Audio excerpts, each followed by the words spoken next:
Thank you so much for being here. Tonight's a real treat for all of us. We've had Bill Brands come back a number of times, I think 7 times that he's been here with us. You know, the comment that I get again and again in my professional life is people will come up to me and they'll say, you know, if I only knew how fun history really is, how great history is, because almost universally people complain that when they were in school, and we can turn down the microphone just a little bit, when they were in school, it was boring, names and dates memorized and that kind of thing. And then people get older and they realize what the stakes are and they really enjoy history. And why do they enjoy history? Because there are master historians who in essence are master storytellers. So the comment that I get again and again, bring Bill Brands back because he's one of those master storytellers. And so that's what we're doing tonight. We're bringing Bill back. He's developed, I think, 4 key audiences in our country as one of the leading biographers and historians of our day.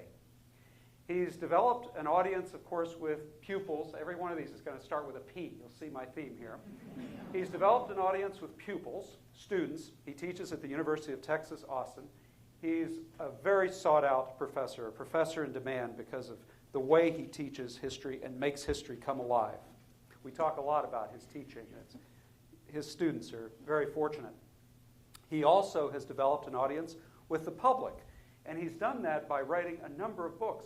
Just to take a series of books that he's written about the presidents and famous founders. So, for example, if you want to read about Benjamin Franklin, or if you want to read about Andrew Jackson, Theodore Roosevelt, if you want to read about Franklin Roosevelt, Woodrow Wilson, turn to Bill Brands. You're going to get the best story about these presidents and about Franklin. He's also written, though, books about our politics, liberals and conservatives. He's written books about our economy with great insight. So he's developed a great following with the public. He's also cultivated an audience with, here's the 3rd P, the presidents of the United States. Yes, this man, your speaker tonight, has been invited to the White House. He's briefed President George W. Bush, and he's had 2 dinners with President Obama, and he's offered some very interesting answers. I got to be a little bit of an interloper by hearing some of the stories from the Obama White House. So he's developed that. And then the 4th P that he has developed is with poets. Yes, with poets. And if you'll indulge me. Yes, poets. If you go onto H.W. Brands' website, it's hwbrands.com, you're going to see haiku. And some of it's actually quite interesting. And if you want, you can even follow the haiku on Twitter. So you're going to have a whole bunch of new Twitter accounts here. Let me read for you just a couple of these so you get a flavor. About the Great Awakening, Bill said this: new lights and new hearts, new preachers from new pulpits, awaken the world. Not bad haiku. King Philip's War from 1670. Terror in the night, blood and slaughter in the day, horror on the land. Not bad. But my favorite is about Columbus. The white ships appear, the bearded ones come ashore. Who the hell are they?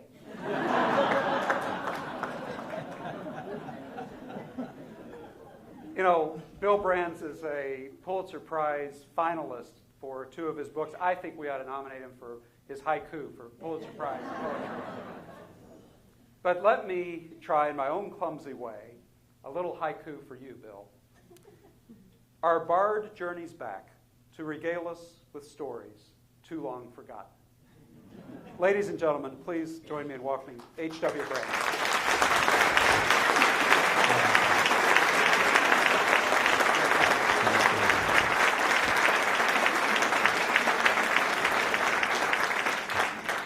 Well, I'm delighted to be back in Grand Rapids and at the Ford Museum and with the Hauenstein Center. And one of the reasons I enjoy coming back so much is the gleef is always so flattering when I get here. I think I owe it to myself and maybe to you to explain how the haikus came about. I've been teaching American history for, I guess 30 years now. And over the course of that time, I present my students, they have to write papers for me. They write a lot for me. And so I give them tips on how to configure their papers the most effective way. I tell them it's critical for any writer to figure out who the audience is and what the expectations of the audience is. And so I say that if you're writing, if you're writing a novel, audiences expect one thing. If you're writing a seminar paper in history, audiences expect something else. And I give them a template for writing an effective research paper. The model is an academic article. And I say that this article ought to be about 7,000 words or so. And it ought to have an introduction that's maybe 400 words long.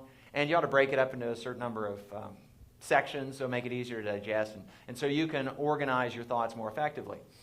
And I tell them that I'm not going to actually require you to follow this template. I'm going to encourage you to do so. I will tell you that in the past, students who have used this template have tended to write better papers than those who don't. And it has a lot to do with the expectations. When you're reading a certain kind of paper, you expect to see certain things in certain places. But I always would say that, if you think that you want to do it your own way, if your genius is such that it cannot be confined to this kind of model, then go ahead. Say, it's my belief that you can write, for example, any historical subject at any length. You can write the history of the world at 800 words or 8 million words. It's just a matter of, the level of detail and what you expect to get in there. And so and as a throwaway line, for years I would say, if you want to write your history paper in the form of a haiku, go ahead. And it was just a throwaway line until about 3 or 4 years ago. One of my students said, well, Professor Brands, have you ever tried writing it as haiku? And I said, well, no, I hadn't. I really... But then I thought about it. I thought, yeah, well, okay. Well, why not? And it was just about this time. I don't know how many of you use Twitter, but for those who don't, it's this form of very quick, short messages. And you limit yourself to 140 characters. And so I thought, I have been... the writer in me wants to reach out to audiences and broader audiences. And one hesitates to guess the ages of people, but I look out in the audience this evening. And I'm trying to think if I'm going to have a reading audience 20 years from now, 30 years from now, I'm going to have to find some younger people than are occupying some of the seats here. So, we writers, we take our message to where the readers are. And Twitter is a way young people communicate. And it just so happens that the 140 characters is sufficient that you can pretty easily get a haiku in there. It's the 17 syllables of a haiku, 5 syllables, 7 syllables, 5 syllables. So I thought, why not combine these two? So I thought, well, this will be fun. Just do it as a lark. So I started writing American history at the beginning. And the first installment was about the migrations from Asia to North America. And it's been going on. It's fun when I have just a spare moment when I'm on a plane. I just think, okay, so what can I write about the Great Awakening? What I can do this. So anyhow, it's taken on kind of a life of its own. Now, I realize I'm digressing here. I'll get back to the subject. But I was talking with my editor at Random House in New York last fall. And I told her I was doing this. She said, that's really interesting, because she's looking for stuff to publish. And I thought, maybe, and I was just thinking out loud at this point, I said, well, I've been thinking about adding illustrations to this. And so doing a sort of a picture book, maybe for young adults or something like this, but instead of having just I hesitate to say the dumbed-down captions you get in picture book, how about adding a little bit of a literary touch to this? And the captions would be these haiku. So I had maybe the first 20 installments of the haiku, and I found illustrations for this. And so I started putting together this combination picture book, haiku book. And I liked doing it at first. But then I decided, there's something about the pictures that tends to detract from, I would say actually overwhelm the words. Because if you see something, then when you try to sort of paint the picture with the words, you've either inserted a kind of redundancy if they go together, or a contradiction if they don't. So I gave up the pictures, and it's just going to be haiku all the way. Anyhow. Now, I have not yet gotten in my haiku history of the United States. I've gotten up to, I think, we're writing the Constitution. So I'll let you know how it turns out. Or you can tune in and find out. But anyway, I haven't gotten up to Ulysses Grant, which is the topic of discussion tonight. Now, I'm going to tell you a little bit about why I wrote on Ulysses Grant, why I'm writing about Ulysses Grant. I was speaking at the reception before this about how I embark on this subject with a bit of trepidation, because I do not consider myself by any means to be an expert on the Civil War. And there are a lot of experts on the Civil War out there. And they come with knives, and the knives are sharpened. And they all have their opinions, and they all have not just opinions. Opinions are easy to deal with. They all have lots of facts. And, the facts are harder to deny. The opinions you can object to. And I don't pretend to be a military historian. And I know that there are people with strong opinions and lots of facts about Ulysses Grant, Robert E. Lee, William Sherman. You pick your favorite Civil War general and your battle and your campaign. And there are going to be people out there, probably people in the audience tonight, who know a lot more about this subject than I do. So, we launch into these new fields, as I say, with a bit of hesitation. But it's what makes it all interesting. It's why, I do this stuff. It can't be any worse than when I launched into the field of Texas history. I wrote a book about Texas history. I'm not a Texan. In Texas, I don't know what the rule is in Michigan, but in Texas, every 7th grader in the state takes this Texas history class. And it inculcates in the students those elements of Texas history and myth that are required for anybody who pretends to be a Texan. And I wasn't in Texas in the 7th grade, and so there's a lot of stuff that is just common knowledge that I don't have. Now, I have to think that I bring something to the study of Texas history that they don't have. I mean, I got to bring something.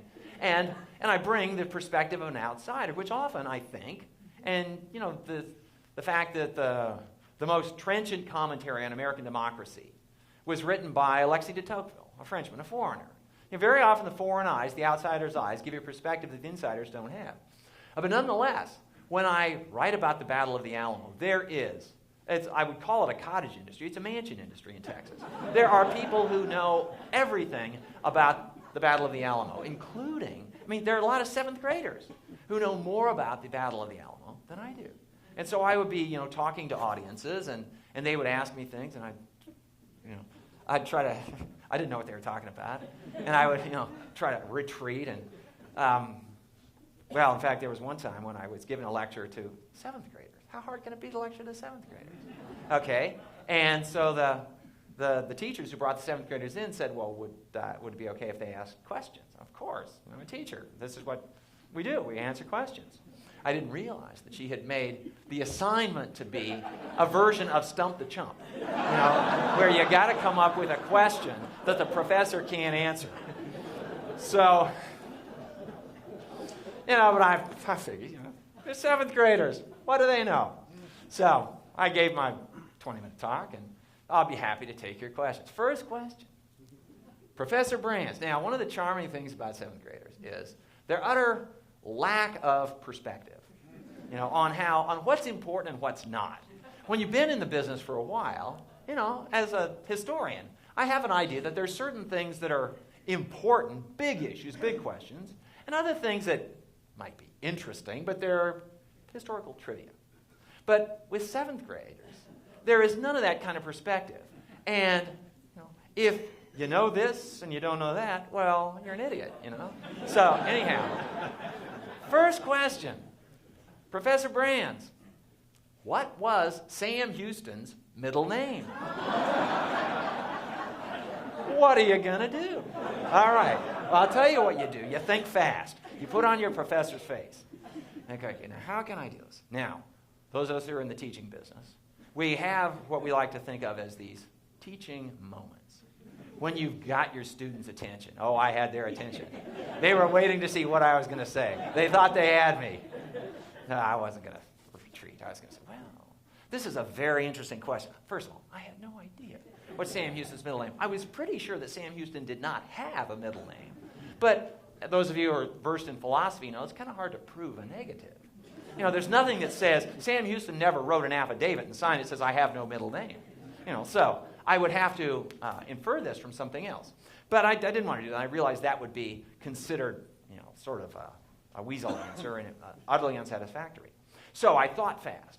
And I said, oh, and I did know that Sam Houston had run away from home at the age of, and this is where you have to bring your audience in, at the age of, why, about the same age you all are. And how old are you? You know, working for time here. And he ran off to live with the Cherokees because he didn't like his mother was asking him to do stuff he didn't want to do. So he ran off. And I said, and I knew this, the wheels are spinning. And I knew that the Cherokees had given him a Cherokee name that translates to raven. And so I said, I suppose we could say that Sam Houston's middle name was Raven. They were kind of skeptical. They were like you. They're not sure, I'm not going to buy that or not. So I thought a little bit more. I said, okay. Well then, when Sam Houston came to Texas, which he did in 1832, he was required by Mexican law, Texas was part of Mexico at the time, he was required by Mexican law to convert to Catholicism. That was part of the deal. If you come to Texas, come to Mexico, Texas, you have to be baptized in the Roman Catholic Church. And the typical practice was to take on a saint's name. Now, I did remember seeing in my research for the Texas book, something that was signed was a contract that was signed Sam Pablo Houston, because he had taken the saint's name Paul. And so I said, yeah, so I guess we could say that Pablo was his middle name. And I said, you know what? I think that ends the question period. Thank you very much. Okay. Well, aside from the wonderful work that Gleaves is doing at the Hauenstein Center, one of the reasons that I really like to come to Grand Rapids at the Hauenstein Center is Gleaves gives me an opportunity to try out ideas on audiences just like you. I've been working on Ulysses Grant for, I guess, 3 or 4 years now. The book is not finished. The book will be published, if all goes well, about a year from now. So there's still work to be done, but I haven't figured everything out, and I haven't figured out answers to some sort of basic questions of motivation. I've got the facts all lined up, but what one makes of the facts is another matter. So I'm going to share with you sort of beyond preliminary, intermediary thoughts on Ulysses Grant and what this all means. And to get at that, though, I'm going to tell you a little bit about why I decided to take on this project. Now, in one sense, I took on the project because I needed to write a biography of a mid-19th century figure. You might well ask why. Because I have been working on a history of the United States through the genre of biography. And I've been working on this for the last 15 years. And this because many years ago, I proposed a multi-volume history of the United States to a publisher, and the publisher just laughed at me. Nobody writes multi-volume histories. Nobody reads multi-volume histories. And I think the publisher, the editor, might well have known what he was talking about. Because, well, in my experience, when I talk to audiences, if I say that I'm working on a history of this or that, as soon as the word history comes out of my mouth, there is very often this faraway look that enters the eyes as the listeners recall that course they had in high school where they can't remember much about the material, but they knew it had something to do with matching events in column A with dates in column B. And the teacher's last name, they can't remember the teacher's last name, but the teacher's first name was Coach. And so, this is something that I've got to work against. So I decided that even though I couldn't write a history of the United States in 6 volumes, well, at least not in call it that, what I could write was a series of connected biographies. Because people, when I talk to people, I say, I'm working on the life of Ulysses Grant. I'm working on the life of Andrew Jackson. Oh, Andrew Jackson's a character? Yeah, okay. Not a history. Get the word history out of there. History has these negative connotations. But lives, people like to read about people's lives. You know, this is like, what's the celebrity TV station, E or something like that, where, you know, we gossip about the rich and famous. Well, that's sort of what we do in the biography trade. And we do more than gossip, but we get into people's lives, and we tell you all about them. I'll tell you, my students, the lecture they like best of all when I talk about this is the love lives of Franklin and Eleanor Roosevelt. And I often don't finish by the time the bell rings. I got to kick him out of there. And I'm like, well, so is she really? You know. Anyhow, I've been working on this series, and I had written volume 1 in the series is Benjamin Franklin. Volume 2 in the series is Andrew Jackson. And they're chosen so that they're these big figures that can carry the story forward. My biographies are lives and times. And there's an overlap between the characters. So Benjamin Franklin dies in 1790. Andrew Jackson was born in 1767. He's becoming an adult by the time Benjamin Franklin leaves the scene. Andrew Jackson dies in 1845. And that's volume 2 in the series. I had written volume 4 in the series. This was Theodore Roosevelt, who graduates from college in 1880. So I've got this gap to cover between 1845 and 1880. And this gap's a big gap. It's an important gap in American history. It includes the Civil War and Reconstruction, among other things. So who am I going to use? Who am I going to choose?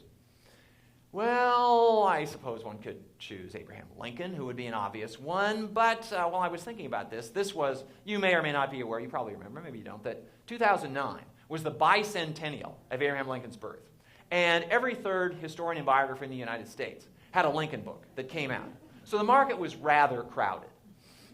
Besides, I won't say that Lincoln is overdone. I mean, a great figure, an important figure, and a story that's worth telling is worth retelling. But for my purposes, he doesn't suffice because he dies. He's killed in 1865. So it doesn't allow me to get the coverage that I need. So I decided to look at Ulysses Grant. And I didn't choose him primarily because he was a general and a president. Actually, my first choice for a general was not Ulysses Grant, it was William Sherman. And I was thinking about this. In fact, I had just written about Andrew Jackson when I was thinking about who I might do to cover the Civil War era. And I was on a book tour promoting the Andrew Jackson book. These book tours are airport, hotel, bookstore, hotel, airport, bookstore, and so on. And after a while, you kind of lose track of where you are. And I was talking to an audience trying to figure out, okay, so who should my coverage of the Civil War? Who should be the sequel to Andrew Jackson? And it was an audience that was... It was a very receptive audience. They were with me. They were listening, laughing at my jokes and doing all that stuff. And so then I started, thinking out loud. So who's my next subject going to be? And I said, there's a subject, a Civil War general, who has intrigued me, in part because he's such a complicated character. A military genius, but a very complicated character. There's a real dark streak to his personality. And this is William Sherman. And as soon as I said William Sherman, the warmth in the room just vanished. And the temperature dropped 25 degrees in just seconds. And then I thought, wait a minute, where am I? Oh, I'm in Atlanta. Oh, bad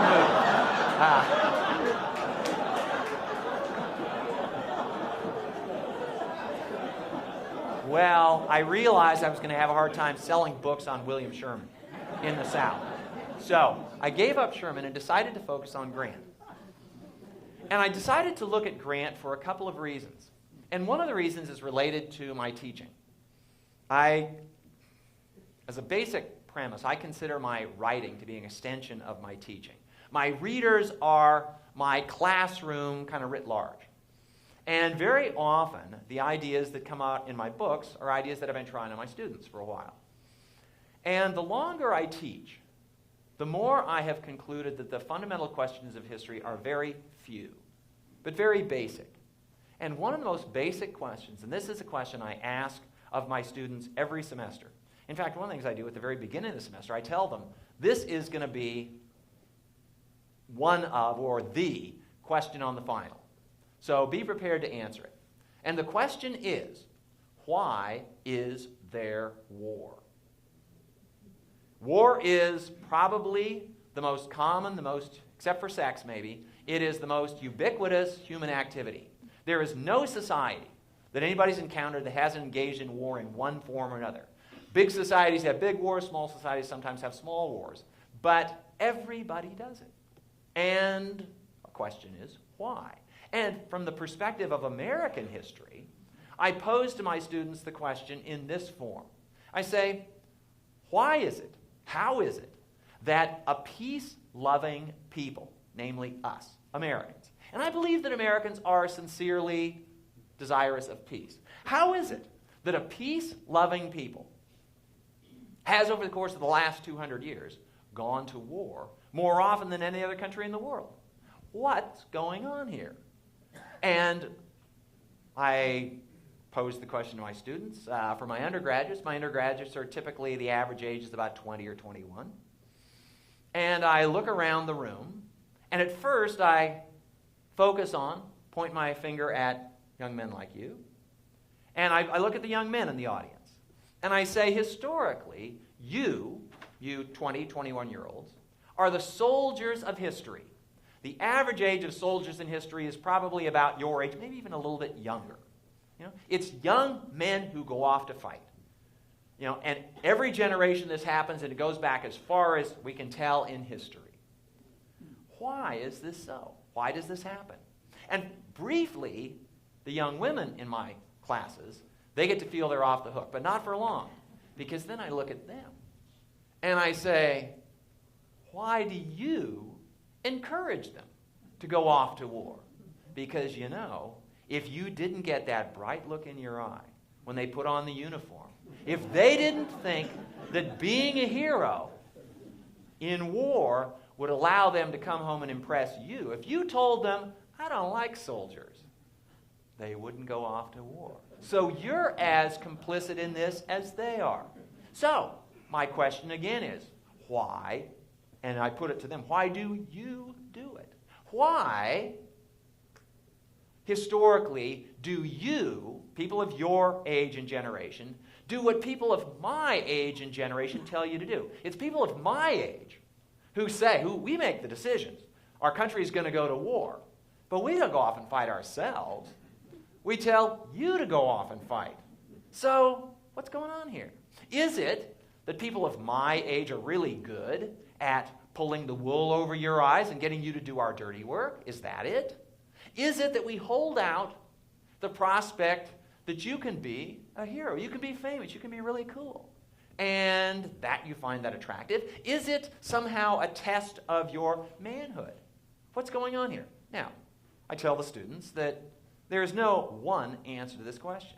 There's certainly at least as many answers as there are individuals. In fact, there are probably multiple times as many answers, because people do things, important things like this, not for single reasons. They do them for multiple reasons.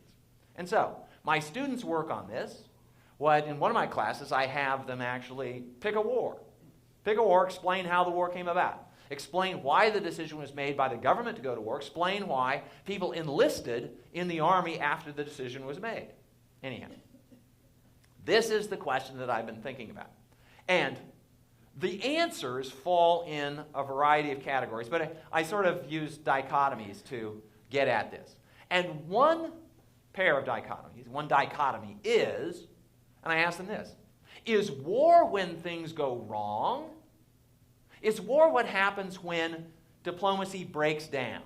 When there is a misunderstanding? Or, just some rogue bad leader comes along? Is that it? Is war a malfunction of society? Is war when things go wrong? Or is war when things go right? Is there something that draws us to war? Is there something that is rewarding about war? Now, in American, political philosophy, political mythology, as I say, we like to think that we are a peace-loving people, and I think at a fundamental level we are. I don't claim that Americans are insincere in saying they like peace, they prefer peace to war. But consider, in fact, I found myself speaking to a group in Fredericksburg, Texas. If you've ever been to Fredericksburg, Texas, you might know that it has the best museum in the country on the war in the Pacific in World War II. In fact, it's called the Museum of the Pacific War. It used to be called the Chester Nimitz Museum because Chester Nimitz was from Fredericksburg, Texas. But it has expanded, and now it's this wonderful Museum of the Pacific War. And every year in September, for the last 20 years, they've been having a symposium on World War II, or more recently on wars generally. And they have really good attendance. All sorts of people come. Now, the core of the audience attending consists of World War II veterans. And when they come, it's like a reunion of the groups they've got to know. And I was asking this group this very same question: why is there war? And I said, you all have your reasons, but I'm going to suggest something, and you feel free to agree with this or disagree, but I'm just going to put it out there. And that is, I look at you. Now, if I might ask, are there any World War II vets in the audience? Okay. And you will have your own opinion about this, but I say the fact that you come to Fredericksburg, Texas, and they come from all over the country, every September, tells me that there was something very meaningful about this experience to you. And I've talked to veterans of various wars, and I've read about veterans of various wars, and I won't say without exception, but in very many cases, they describe this, they think of this as the most important experience of their lives. It was in some ways the most thrilling, it might be the most terrifying, the most meaningful, whatever it was. They still get together 60 years after the fact to commemorate it. What else do people do that has that kind of influence on their lives? So, there is certainly, for war veterans, there's that appeal, there's that draw. So anyway, I decided that for this biography, I wanted to write about a soldier. I wanted to write about someone whose claim to fame was primarily that he was successful at war. I hadn't written about anybody like this. I did write about Andrew Jackson, and Andrew Jackson's military career was relatively brief. He didn't identify himself as a soldier. He was a planter, and then he became a president, but he wasn't. That's not the reason that we remember Jackson. Yeah, he had this big victory at New Orleans in January of 1815, but that was a one-day battle. He didn't conduct a long campaign and win in a really big war. I wrote about Theodore Roosevelt. Theodore Roosevelt is a fascinating case on this subject because Theodore Roosevelt is the only American president who, as far as I know, ever celebrated war. Most American presidents have, I would say, the good taste or the good sense to say war might be necessary at times, but it's a necessary evil. But Theodore Roosevelt, at least before he became president and before he went to war, said that the greatest victories of war, or he said the greatest victories of peace pale beside the accomplishments of war. It is war that tests the nation's courage and all this stuff.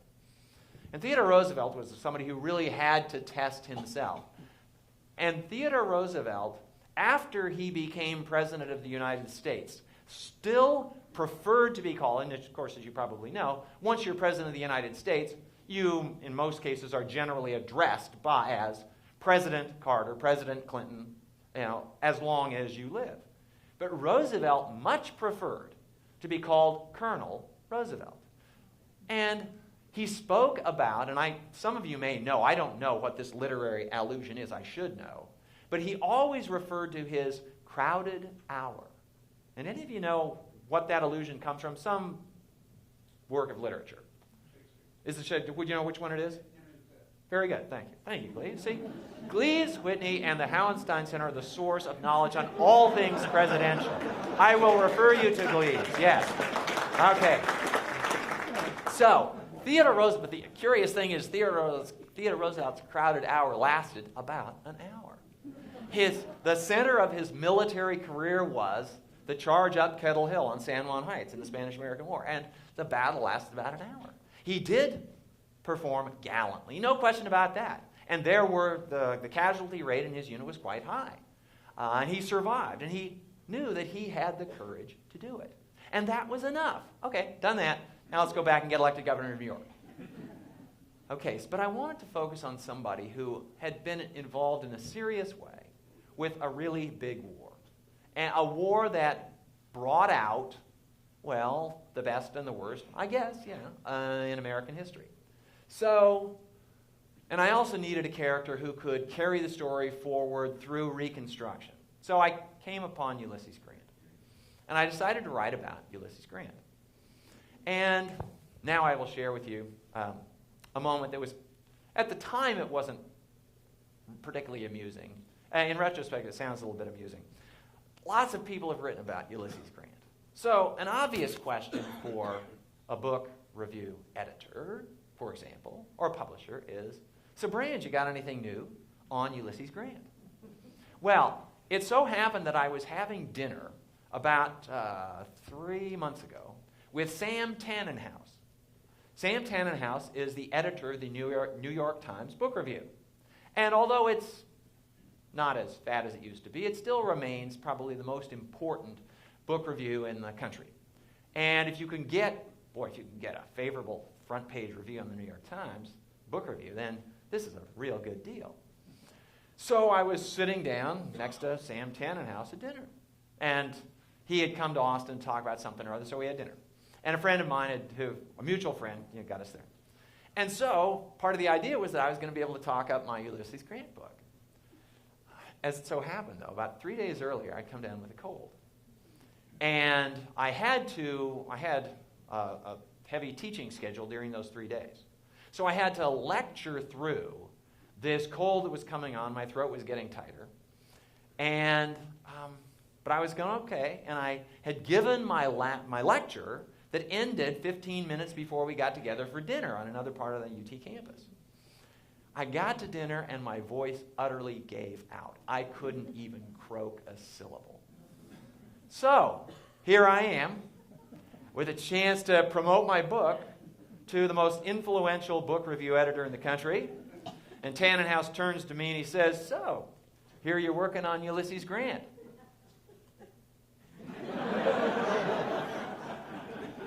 Is the book coming along pretty well? You got something new to say? So, what do you have to say? What's new to say? At that point, I had to realize it wasn't a yes or no question. I couldn't answer it. So I left him hanging. But I'm not going to leave you hanging. Because, well, in fact, I was talking to my editor just a couple of days ago.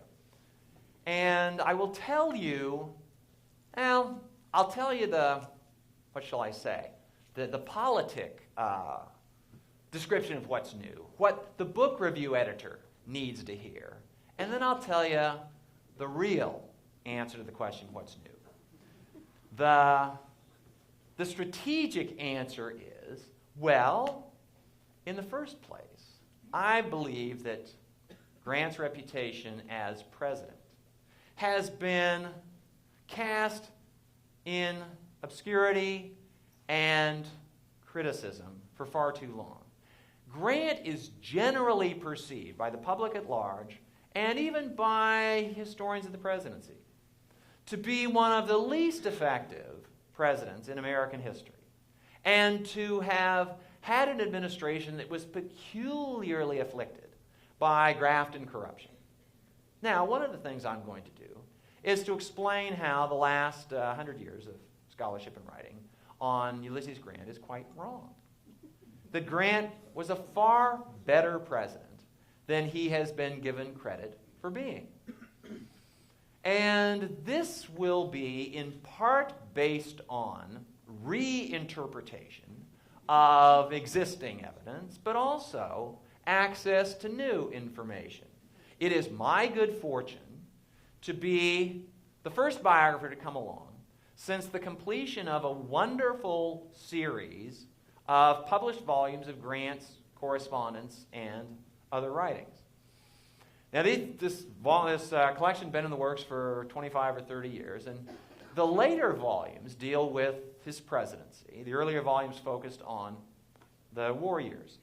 And the later volumes include a great deal of correspondence that other biographers have not used. In particular, correspondence from African Americans and Republicans in the South during Reconstruction, explaining what conditions on the ground are like. Now, I'm going to get into this in greater detail, but essentially what happens during Reconstruction is that the Union victory in the Civil War, a military victory, has to be converted into something political.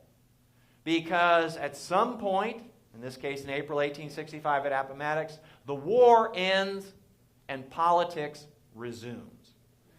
And it is my contention, and I have been studying and writing about American history for a long time, that there's never a more difficult period to be president of the United States than during Reconstruction.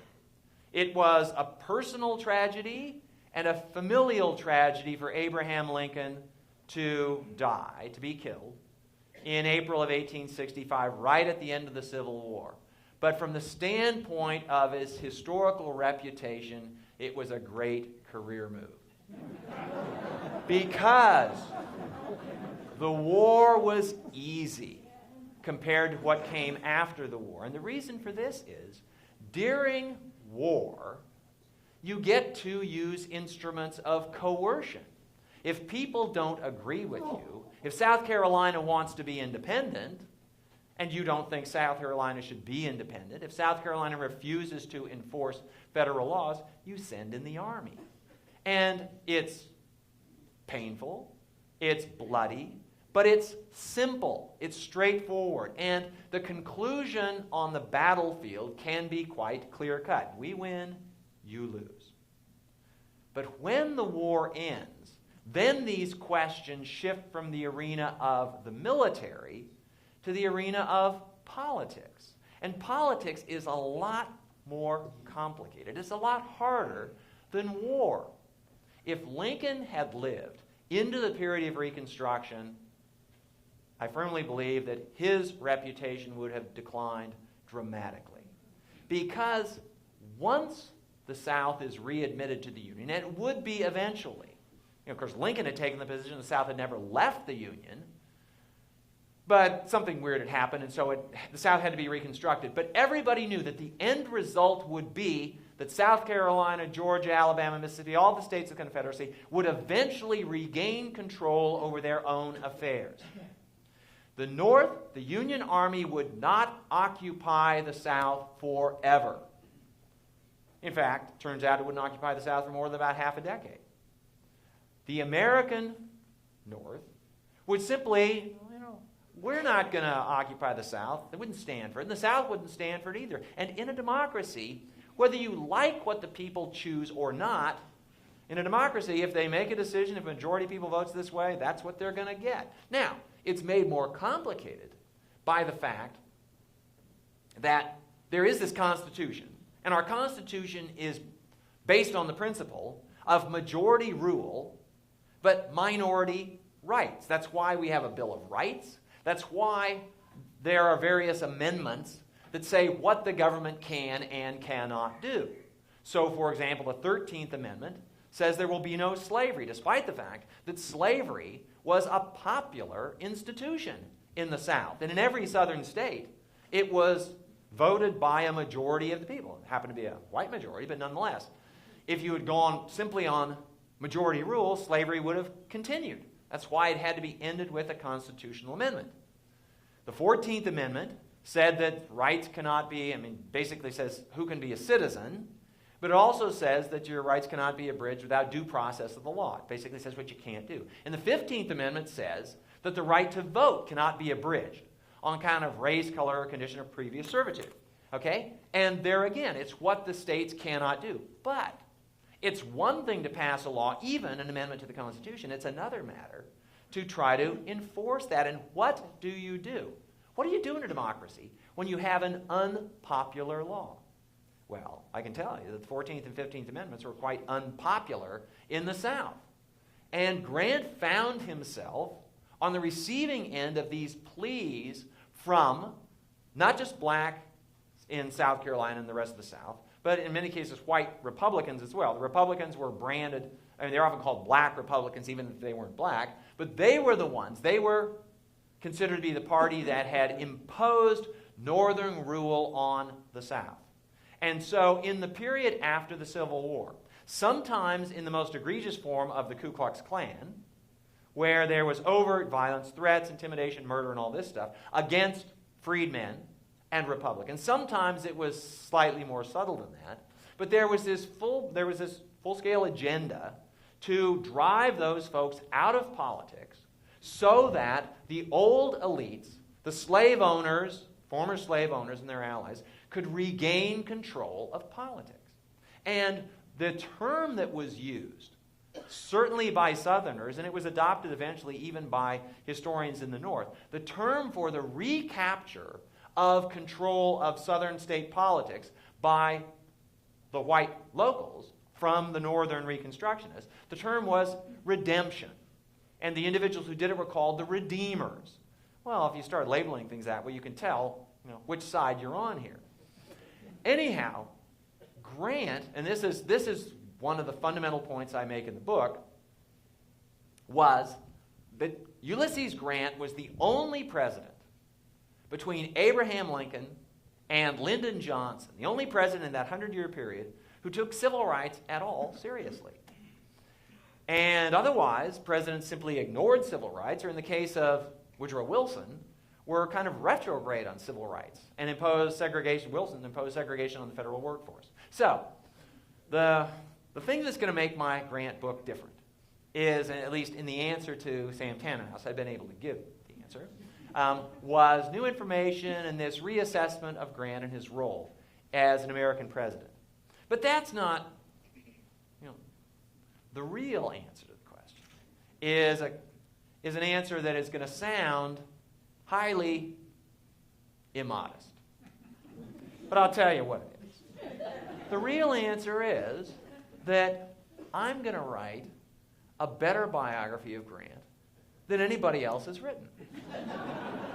And you laugh, but I mean it seriously. I don't mean it quite as pretentiously as it sounds, but think about it for a minute. If I didn't think I could do it, why should I bother? Because, if people want to read something about Grant, go read about Grant. I've read the biographies of Grant, and I think I can do a better job. So, now, if you should choose to, I hope you do, buy the book, then you will get to decide whether I was right or not. And book reviewers will get to weigh in on this as well. But, there is, call it a healthy or an unhealthy egotism on the part of writers, but you sort of have to have this because there's almost nothing interesting that hasn't been written about already. And so why do it again?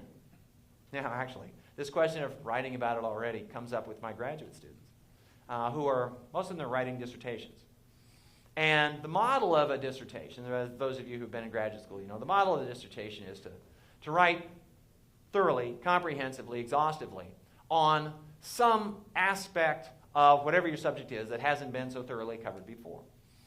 And one of the ways of finding a legitimate topic is to find a topic that no one has written on. And so my graduate students are looking around for something that nobody has written on. But I caution them against this. I say, no, you really don't want to do that. You don't want to write on something that nobody has written on because there's probably a reason nobody has written on that subject. And I refer them to a conversation that a friend of mine had, a historian, a military historian, who had written first couple of books on, rather esoteric subjects having to do with the Pacific War during World War II. And he wanted to write a biography of an important figure in the Pacific War. And he proposed various American naval and Army officers who were engaged in the Pacific theater. And he would put out one name, and the editor would say, I don't know, I don't think there's much interest in that person. Then put out another name, who knows about this person? And this went on for 3 or 4 more suggestions. And finally, my friend said in exasperation, well, I suppose I could write another biography of Douglas MacArthur, but there are dozens of biographies of Douglas MacArthur. And the editor said, yeah, that's because people are interested in Douglas MacArthur. So one of the things I tell my students is that not a bad thing. It's not a bad thing. It's not the end of the world. If they're working on a dissertation, they discover, oh my gosh, somebody else is writing on the same thing. History is a different kind of endeavor than mathematics or physics. If you are looking for, I can't remember what subatomic particle is the one that everybody's looking for right now, but the first one to be able to identify, the first one to prove its existence, the first one to demonstrate this, wins the prize, the Nobel Prize probably, and the second person to identify it gets nothing. In mathematics, until a few years ago, the grand prize of mathematics was to prove Fermat's last theorem. And it was this statement that had been given by Pierre Fermat 400 years ago. And mathematicians have been trying forever and ever to prove it. And the deal was that if you proved Fermat's last theorem, then you would be the greatest mathematician of your generation, if you were the first. If you were the second, nothing. But history isn't like that. So if somebody is writing about, well, Ulysses Grant, if somebody's writing about any other subject, if somebody's writing about whatever my students are writing their dissertations on, and they discover that somebody else is writing on the same subject, well, that's all to the good, because it shows that they're not the only one to think it's interesting. Okay, so the real answer to the question of why I'm taking on Ulysses Grant and what I'm going to say that's new is that it's this great story, and I want to tell it. Okay, now I'm going to tell you a little bit about Grant and his story. And one of the things that intrigues me about Grant, and this gets back to the question of why is there war? At least I think this is a partial answer to the question. Grant is a classic case of an individual who was really good at war, but at almost nothing else. And if you look in history, you see this again and again. If you simply look at the Civil War, Grant was good friends with William Sherman. The two of them were at West Point for a while together, and then they went off and fought in the war with Mexico in the 1840s. One of their comrades in the war with Mexico was Robert E. Lee. Another, he was older than they were, so he wasn't at West Point at the same time. But they discovered that they had this knack for war. Now, one of the knacks for war, and this, Grant discovered it in his first battle. George Washington, by the way, discovered it in his first battle, that he found himself under fire, and he wasn't afraid. He was thrilled. And Washington writes home a letter that I don't have it word for word, but it's this is pretty close. He said, I heard the bullets whizzing around me, and I can tell you there is magic in the sound. Now, if that's your response to being under fire, you know you've got a future in war. It's interesting that Grant writes almost the same thing after his first engagement. Now, I have no reason to think that he had read the Washington letter. Interestingly enough, Winston Churchill came under fire in the Boer War and had exactly the same response. So if you are a person who finds yourself under fire and you don't run away in fear, but instead you respond with an adrenaline rush and, wow, this is life as it's supposed to be lived, then you have the makings of a soldier. Now, of course, one of the things that has to happen is those bullets that are whizzing around you have to miss. In fact, Churchill put it with a certain elegant and humorous turn of phrase, where he says something to the effect about the bullets whizzing around you without effect. But Grant discovers this in the war with Mexico. And he goes off, and this despite the fact, this is striking with Grant, and one of the things that is so charming about Grant is that he is quite candid about his evaluation of whether the wars are just or necessary or not. Grant thought that the war with Mexico was unjust, that the United States had no business invading Mexico and seizing territory from Mexico. But as a soldier, that wasn't his decision to make. And as a soldier, he took orders. And as a soldier, he behaved quite gallantly. And he found it to be very fulfilling. It helped matters, and this gets back to how I was talking about my students and the girls in the class and the guys in the class. He was engaged to be married before he went off to war. The father of he was secretly engaged to be married. He and his wife-to-be, Julia Dent, they had agreed that they would get married, but she wasn't going to tell her father because her father didn't think much of somebody who was a soldier. Her father wanted someone who would be able to support her in the style to which she was accustomed. Now, I might add something here, which is kind of ironic. Julia Dent's family was from the outskirts of St. Louis, Missouri. Missouri was a slave state. Julia grew up having servants, slaves, personal servants. She kept those servants, those slaves, after she married Ulysses Grant. She kept those servants even after the Civil War began. Ulysses Grant was heading the Union Army that by this time was fighting to free the slaves, and his wife still owned slaves. Now, this strikes us as curious, contradictory, but one of the joys of doing history is discovering how messy the world really was. This business of you could be fighting to free the slaves and your family still owns slaves, people didn't think much of that at all. You have this idea that the North was free territory after about the beginning of the 19th century. The slavery persisted in the South. Did you ever think what happened, though, when Southerners went on vacations into the North? And they traveled to the North. And if you were of a certain class, you would take your servants with you. Wealthy Northerners took their servants with them.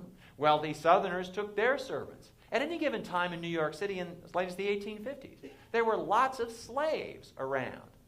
And you might have thought, well, maybe the slaves could take advantage of being on free soil and tear off and claim their freedom. But they couldn't. You know why not? Because there was a law against it. Written into the Constitution, each state is required to assist in the return of runaway slaves. And the law was bolstered in 1850 with something called the Fugitive Slave Act. So there wasn't this clean distinction between North and South, free territory and slave territory. Oh, you know about the Underground Railroad? The Underground Railroad, where did it go from? From the South. And where did it go to? Canada. Went to Canada. Why did it have to go all the way to Canada? Because an escaped slave wasn't safe in Ohio, wasn't safe in New York, wasn't safe in Massachusetts. They had to get clear out of the country beyond extradition laws. That's the only place it could be safe. So anyway, so Grant discovers that he has this knack for war. And Julia, his beloved, appreciates this. He comes home after the war, and he looks so handsome in that uniform that they decide to break the news to her father. And even the father is kind of impressed. He's heard about how Ulysses Grant has done in the war. Okay, I guess you can marry him. So they get married. He's sent off. Now this is a problem for American soldiers historically up until the post-World War II period.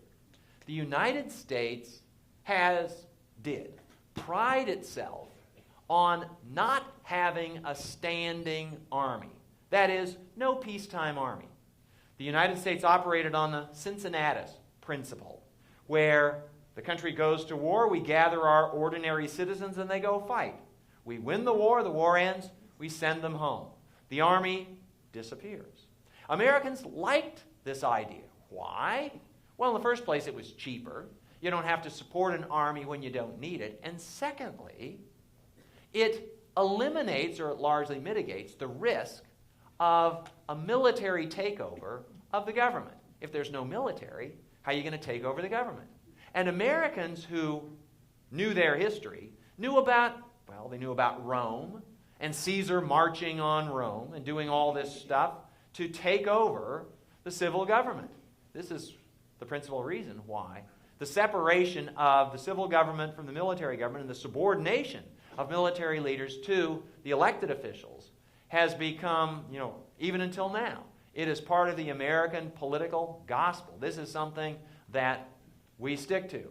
This, by the way, we're not today. in a couple of days, we're going to hit the 50th anniversary. No, wait, 50? 60. 60th anniversary of the moment in American history when this was most sorely tested about who's going to be in charge, the generals or the elected officials. Do you know what I'm referring to? Truman's firing of MacArthur. And a great aspect of the story. Anyway, Grant comes home. The war's over. He's married. He and his wife Julia start having children. And then the Army has to figure out what to do with Grant. The Army is reluctant to release officers who are trained at West Point. The country has put in a lot of resources, a lot of effort to train these folks. So what are they going to do with them? They're going to send them off to the parts of the country that need defending. But defending from whom? That's an open question. Grant gets sent out to America's newly acquired territories in the West. He goes off to the Oregon Territory, which is acquired by purchase. Well, purchase, no, it was acquired by agreement with Britain. There had been a big dispute over who would control the Oregon country, and Grant goes off to Oregon for a while. And then he's sent to Northern California. California was added by conquest in the war with Mexico. And he goes to an army post in Northern California. I grew up in Western Oregon, in Portland. I know the West Coast, the rainy West Coast. I know what it's like to be on the Oregon coast between about October and May or so. And I know that it's very gloomy. It's often raining so hard you can't get out of your cabin. In those days, cabins often didn't have windows. It was dark. It was discouraging. Grant was a long way from home. His wife was halfway across the country. He couldn't bring her out. She had no place to stay. It was not fit for a wife. It wasn't fit for little children. On his pay, he could hardly support himself. The gold discovery in California had sent prices skyrocketing in California, and on his captain's pay, he could hardly keep himself in food. He is beginning to have second thoughts about this military career. Yeah, as long as there's a war on, that's fine. But there's a long time between wars. What are you going to do then? What did Grant do? Well, he did what other soldiers did in these faraway posts. He did what soldiers have done forever and ever. He drank. And it turned out that Grant couldn't hold his liquor. Now, you probably know that in the British Empire, for example, the ability to hold one's liquor was an aspect of a gentleman. And maybe it just enabled you to continue to carry on when you're in these hardship posts, and the only thing to do is drink. So Grant demonstrated that he had a problem with booze on the rainy, lonely California coast in the early 1850s. We don't know exactly what this led to in the near term. We do know that Grant suddenly resigned his commission in the Army. Now, this was a decision he had come to for a variety of reasons. As I say, he was trying to figure out if he could support his family on his Army pay. He was trying to decide if he could stand being away from Julia and the children that long. He had, at this point, at least one child who was almost 2 years old, whom he had never seen. And so he was having serious second thoughts about the military as a career. Anyway, and then he seems to have run afoul of his post commander. And the details are a little bit fuzzy, but Grant all of a sudden decides to resign his commission. And he doesn't give a reason, he just resigns. Grant's father gets wind of this. I haven't told you anything about Grant's relationship with his father. But his father was something of a taskmaster. His father was a successful businessman, a successful entrepreneur, somebody who knew how to get things done, who had a kind of practical intelligence that seemed to elude his son. And Jesse Grant, the father, was very disappointed in Ulysses Grant. He had had to bend, twist arms, and call in political favors to get Grant the assignment to West Point. This was the appointment to West Point, so even then it was considered a big deal. And Grant went off, and he wasn't that crazy about going himself in the first place, but his dad got it, so he did. Well, Jesse Grant was very disappointed to hear that Ulysses Grant had resigned from the Army. he didn't know about the drinking. But when he heard that his son was resigned, he just thought that he was depressed. And so he wrote to the Secretary of War, trying to get the Secretary of War to intervene and to stop the resignation, to refuse the resignation. Interestingly enough, the Secretary of War was a man named Jefferson Davis. And Jefferson Davis got this letter from the father of this officer he had never heard of and said, the deal is done. He's resigned. He didn't offer any explanation, but it's not required of me to hear any explanation. His resignation has been accepted. That's that. One imagines what would have happened if he had known, what was going to happen. Anyway, so Grant leaves the Army under a cloud. And the cloud is one of the things about the Army officers in the faraway posts was they were great gossips. And so the word went around the War Department that the reason Grant left was that he was going to be kicked out for drinking on duty. Which, that part's a little bit unclear. Maybe it's true, maybe it's not. It's very clear that the drinking strongly influenced Grant's decision to leave. But there were other reasons for leaving anyway. But the result was Grant leaves the Army and he thinks, good, I'm out. He has no idea that he will ever go back into the Army. He's thinking, okay, I did my stint, and now I'm going to go off and do something else. And he doesn't really care at that point that his fellow officers, the ones who stay in, and the folks who are in positions of authority in Washington, have heard about this guy Grant, and he's a drinker. Okay. He goes off and he tries his hand first at farming. Turns out he's a lousy farmer. He tries his hand at business. He has no head for business. He can't make people pay when they owe him money. He's too much of a soft heart. He tries selling insurance. He's not a persuasive salesman. He runs into William Sherman. Sherman has had the same kind of experience during the 1850s, during the period between the wars. And Sherman runs into Grant, and the two of them commiserating, saying, boy, that West Point didn't prepare us to be peacetime soldiers. Sherman has left the Army, and he has had just as dismal an experience as Grant has had. And the two are thinking, what's to become of us soldiers?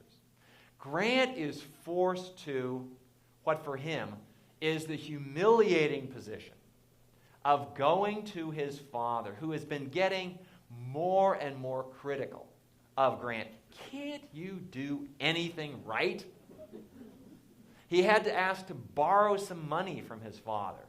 Father reluctantly loaned him the money, and he was planting some crops, and the frost came and took away all the crops, and he couldn't pay his father back. Now, at the age, he's almost 40 years old. 40 years old, it's supposed to be a mature guy. He's got a family, and he has to go plead with his father for a job. The father says, okay, you can work in the family leather business. Now, he has two younger brothers. Now, this whole dynamic of younger, older brothers, and the fact that the younger brother is succeeding, the older brother is a failure. This makes it even more humiliating. But Grant decides, okay, I'll work in the leather store for a while. Maybe something will come of this. But it's very clear that this guy is on a path to nowhere. The world will never hear of Ulysses Grant. And he is resigned to a life in obscurity. And I say, if you read his letters, he seems reasonably resigned to it. It's not as though there is this burning ambition inside him. Or at least if there was, it's well hidden, probably from himself too. I read the letters, and at this point in his letters, he never expects to be famous. He never expects that anyone besides the direct addressee will read these letters. He had letters to his wife. He writes an occasional letter when he has to his father. But so it's not like he's creating a historical trail. He thinks that he's going to live the rest of his life and die in obscurity. And by all appearances, he's okay with that. And then, and I should add that he has just the mildest interest in politics. He's in Missouri, And politics, well, Missouri until he goes to Galena, Illinois. He gets to Galena, Illinois. This is where the family has just opened up a new leather store. And he knows that there is this controversy around slavery, but he's not involved. He's not a political figure. If anything, he leans Democratic rather than Republican. The Republican Party is new during the 1850s, and Grant thinks that the Republicans are a force of disruption because the Republicans insist on containing slavery or, at the extreme version, abolishing slavery. And Grant knows that the abolitionists have injected this volatile element into politics. And he doesn't think that this is going to be good. He looks at events in Kansas where there is this small-scale, guerrilla-style civil war going on, and he shakes his head and says, that's what the Republicans bring us. We don't want any more of it. Okay, so he gets to Galena, Illinois, and he's settling into a life as this obscure clerk. Maybe someday his father will make him a partner in the store, but all of this is really at his father's behest. And 40-year-old son hasn't made anything of himself. And then the political world spins a little bit faster. Abraham Lincoln gets elected. The South decides to secede. And for the first time in a decade, the U.S. Army needs officers. And Grant remembers, I was kind of good at this. And he does, at this point, get drawn into the politics surrounding the war for the Union. Illinois, of course, is Lincoln's home state. And there are rallies in the various towns, including Galena. We will defend the Union, because Lincoln has now called for volunteers. Fort Sumter has been fired on, and Lincoln calls for volunteers. And Grant is trying to decide, okay, well, what shall I do? I'm trained as an officer. Most of the people who are signing up to fight on behalf of the Union have no training at all. The Army will be happy to have me back. So he writes a letter to the War Department saying, I would like to re-enlist. And I think that I deserve a commission as, I can't remember what he asked for, I'm guessing a lieutenant or a colonel. And because he looked around him, he saw that people who had a lot less training than he did, and a lot skimpier record in the military, were getting higher offices than that. Well, the Army quite clearly, by its foot dragging, was not enthusiastic at all about having this drunk, as this is the word on Ulysses Grant, back in the military. And so they reject his initial suggestion that he be brought back in, and he writes again, and this time his letter gets lost. Well, so it seems. Whether it really got lost or just got shelled, he doesn't hear anything from him. So he begins to organize the volunteers in Illinois. And then, and I might point out for those of you who, I'll remind you of your Civil War history. There was a strong belief on both northern and southern sides that this is going to be a quick war. The South believed that the North wouldn't fight. The North believed that the South couldn't fight well. And all it would take would be one battle, and it would be over. When Lincoln asked for the 75,000 volunteers, right after the firing on Fort Sumter, he asked for them to volunteer for 90 days. The assumption would be the war would be over in 90 days. That's all it's going to take. Well, the first big battle of the war occurs in July of 1861. This is the first battle of Bull Run, or Manassas. And it begins with, in the morning, it looks like it's a Union victory. And reporters and various observers of the battle, they flee to they run to the nearest telegraph office, and they wire back saying, big Union victory. But then the Confederates counterattack. And it turns out that it's a Confederate victory. Now, I had known that there was this confusion about who was going to win the battle. And I thought, well, okay, I understand why, if you're a newspaper reporter, you want to get the scoop. And you want to be the first to report that it was a Union victory. And how, if you report on first impression, you might get it wrong. I didn't really understand what the real motive behind trying to be the first one there was. Do you know what it was? Well, the Civil War marked the serious birth of speculation on Wall Street. especially speculation in war-related stocks, and even more especially, speculation in the American currency. Early in the war, the Union government was forced to, for the first time, issue paper dollars unbacked by gold or silver. You know what the term for these notes was? Greenbacks. And that's why greenback is still a nickname for the dollar. And there was great speculation in the greenback because the greenback essentially floated with respect to gold. And if you were a speculator and you learned that the Union was winning in a battle, well, the dollar would appreciate and you would make your bets accordingly. And so the first reports from the battlefield were not of reporters for newspapers. They were of, you could call them spies, or reporters for the speculators. And if you got the news even half an hour before somebody else, you could make a speculative killing. Anyway, after the Battle of Bull Run, it became apparent to both sides that this war was not going to be a 90-day affair, that the war was going to go on for a while. And the Army decides, you know what, we need all the help we can get. And so they decided that they would bring Ulysses Grant back into the U.S. Army.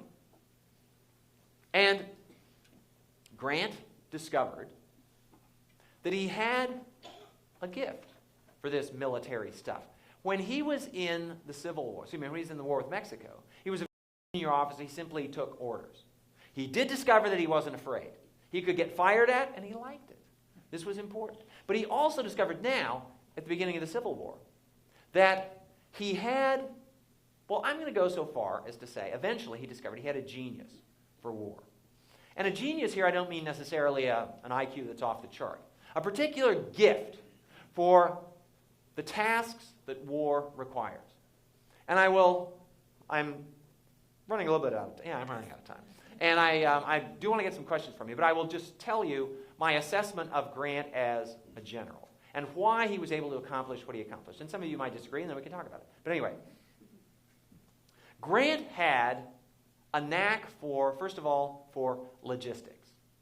One of the secrets of any military success is getting your resources, including your troops, where they need to be when they need to be there.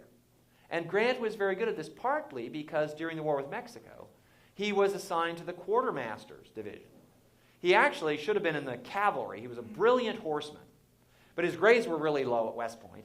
And so he didn't get his first choice. They put him in the infantry. And when he got in the infantry, they needed a quartermaster, so they made him a quartermaster. So he was used to the idea of how you supply the troops. And he knew perfectly well that, as Napoleon said, the army marches on its stomach. When troops are well fed, they are happy and they're prepared to fight. If they're hungry, they are not. So he first of all knew how to do that. And he knew it was essential. It was not beneath any commander to spend lots of time dealing with those issues. The second thing was that Grant had, and I don't know how to quantify this, but he had a kind of visual talent, a mentally visual talent for visualizing the battlefield. The biggest challenge for commanders during the Civil War was trying to figure out where the enemy was at any given time. Not only where the enemy was, where his own forces were. Remember, this is in the days before any kind of aerial reconnaissance. Well, there were, in fact, the beginnings of efforts to send up observation balloons, where if you can get even, you remember the first time you ever went up in an airplane? How you look down and all of a sudden things become clear? And you look at the city that you've been living in all this time, and oh, there it is. Well, commanders did not have that third-dimensional perspective. And so you had to be able to figure out, you could look at maps, you could look at the lay of the land, and you could try to see where everything was. Grant had an ability to visualize where the way the land lay, where his own forces were, and where the enemy forces were, or where the enemy forces must be if they were going to oppose him. And if they weren't where they were supposed to be, where they needed to be to oppose him, then he'd get what he wanted unopposed. So Grant had a knack for this. There was something else, and this came up. William Sherman, as I said, was one of Grant's friends. William Sherman knew that he was smarter than Grant. He knew that he was better versed than Grant in military history and tactics and all the stuff you could study. But he also acknowledged that Grant was a better general than he was. And he said, there's one thing about Grant. He does better than I do or anybody else does. And that is, he knows what he wants to do, and he is able to stick to that. He is able to focus on that and not be distracted by the other stuff that happens during a battle. Now, it's a truism of war that the best laid plans blow up as soon as the battle starts. Well, they did for other generals, but for Grant, he knew what he wanted to do, and he would not be deterred. He often almost ignored what the enemy was doing, because he knew if he did this, then he would accomplish what he wanted. And he was able to do it better than anybody else on the Union side, and I would argue better than anybody on the Confederate side either. But there was a last element to Grant's genius. And this gets back to the question of why is there war? And I'll stop with this and then I'll take some questions. And it's a trait of Grant that I don't know whether to admire or to be appalled by.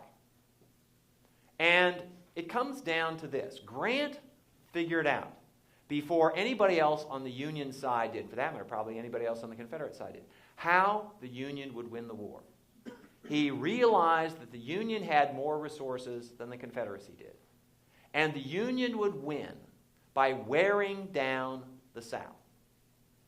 And what this required was the willingness in a Union commander to fight and fight and fight and lose men and lose men and lose men. Grant had the ability, and again, I don't know if this is something to admire or to be appalled by.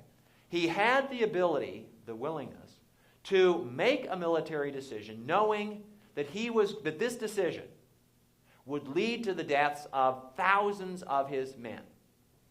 Nobody in American military history until then had been able or willing to do this. Lincoln went through 4 or 5 generals before hitting on Grant.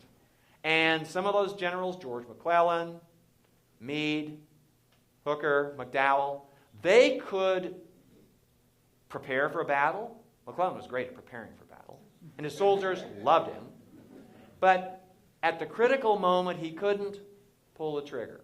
He couldn't make that decision. He couldn't bring himself to the morally freighted decision of saying, you will die for this cause. Now, it's not you, and you will die, but of this group, a quarter of you are going to be dead by tomorrow morning. It's something that had never been asked of an American commander before. And Grant knew that that was the way the North would win the war. Grant is often compared unfavorably with Robert E. Lee. Robert E. Lee is seen as the general who was more brilliant, who was more daring, who did this sort of thing and that sort of thing, where Grant was plodding along. Well, in this respect, Lee benefits from the fact that, first of all, he wasn't expected to win. He had to do this kind of thing. He had the luxury of taking chances. Grant didn't have that luxury. Grant knew if you stick to what you're doing, you're going to win. Now, Grant, as I said, even though he was lukewarm about politics before the war, even though he didn't really care much about the slavery issue, by the middle of the war, by the time he became the Union commander, he was fully convinced that the Union must be preserved. And it was almost enough for him to put it in those terms. He had an interesting view on secession. He thought that the Founding Fathers, quite likely, would have been on the side of the secessionists in the 1860s. That, he couldn't say for sure, but he didn't think that they believed that this union was forever and there was only a one-way door in. But he also said it's beside the point what the founders thought. And in fact, he said that even if secession were not admissible, what was going on in the South was not secession so much as revolution. And I might add that we've kind of lost half of the interpretation of what the South did. There were those in the South who contended that secession was perfectly legal and that's all that was going on. But there were others in the South who said, no, I don't think secession is legal. What we're engaged in here is not secession, but revolution. And even as staunch a Unionist as Andrew Jackson acknowledged the right of revolution. What's the right of revolution? The right of revolution is to, well, take the position that Thomas Jefferson did in the Declaration of Independence. That if a government no longer suits your needs and purposes, you have the right to overthrow it. But here's the thing. If you had the idea that secession was legal and okay, then you had to resent the fact that the North resisted secession by force, because they weren't supposed to do that. But if you planted your flag on the right of revolution, well, the right of revolution includes the fact that the revolution has to be fought. And your right of revolution will be upheld if you win. If you lose, you lose. And so Grant took that position. This is a revolution, and we will fight to hold the Union together. He also came around to the belief that emancipation was necessary. Now, this is one of those cases where I, as the author, or anybody who's reading this, or anybody who thinks about what you know about human motivation, is this a matter of Grant carefully thinking this through and saying, oh yeah, after long thought, I've decided that the Union must be preserved at all costs and that the slaves must be freed. Is that part of it? Oh, that's probably part of it. But a lot of it, I'm sure, is as well. I have made these horrible decisions, or at least I have made these decisions that had horrible results for people. How can I live with myself? How can I justify these? Well, I can only do this by asserting, by believing in a higher good that's going to come out of this. In my book, I spend a lot of time with Abraham Lincoln and his relation with Grant. And there's a wonderful relationship that develops between the two. And there's a close parallelism in their evolving moral views. So Lincoln is Grant's commander. Lincoln is the one who puts Grant in charge and who basically signs off on all the stuff that Grant is doing. And Lincoln likewise comes around to this view that all the costs of the war, as horrible as they might be, were necessary. We had to do this. We had to save the Union because this is the last best hope of mankind. This is the test of whether government of the people, by the people, and for the people shall or shall not perish from the earth, and that the slaves must be freed. This is a higher morality that we are coming to. Interestingly enough, Lincoln didn't take that view before the Civil War, didn't take that view really until the summer of 1862 when he writes the Emancipation Proclamation. So there's something going on here, and I think it's this kind of, you do certain things and they change the way you think. And then you change the way you think and you do certain other things, and it feeds on itself. So, let's see. Shall I conclude with something? Shall I leave you with, well, I will just tell you that this view of the Civil War, and I'm speaking in a firmly Union state, northern state. I'm not going to be so bold as to say you all agree with me. If we were in Georgia, I would guess that a lot of you wouldn't agree with me. But what I'm about to say is that this became kind of the fundamental interpretation of the Civil War. The Civil War cost over 600,000 American lives.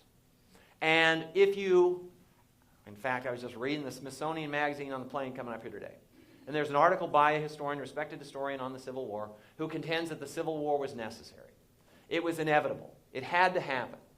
Well, if you have been on the side, well, either side for that matter, if you have been engaged in an activity that kills more than 500,000 people, you have this huge incentive to say we had to do it. Because if you say somehow, we goofed, sorry, that's not going to wash. And so, you can, if you're a historian, and historians have taken this view for the longest time, that the Civil War was necessary. I don't know if it was or not. We can't roll back the tape on that one and play it again. But there's no question, if you look at somebody like Grant, he becomes convinced that it's necessary. And it's almost necessary that he become convinced of that to justify the, shall I say, joy he gets out of war. Joy would be putting it a little bit too strongly. There's no question, though, that the war years were the best years of his life. And he felt freer. He felt more fulfilled. He felt, this is what I was created to do. Now, if I had more time, I'd tell you more about Grant's presidency. In certain respects, it was a letdown. He wasn't gifted as a politician. He was gifted as a soldier. I'll just leave with one last observation, appropriate, I hope, to the Hauenstein Center. We Americans have this weakness for victorious generals. We make them president. And there is no observable connection between one's skill as a general and one's skill as a president. Sometimes we get lucky. Dwight Eisenhower was a very successful general and pretty good president. And Andrew Jackson was a successful general, and his presidency was okay. But what will we ever know about Zachary Taylor, William Henry Harrison? They died too soon. Ulysses Grant was a very well-meaning president. And he did, I think, as well as anyone could have done. But even after my rehabilitation of Grant, he's not going to be in the top 5. So don't hold your breath on that. Okay, I will stop there, and I'd be happy to take questions. I hope there are some questions. But thank you very much for listening.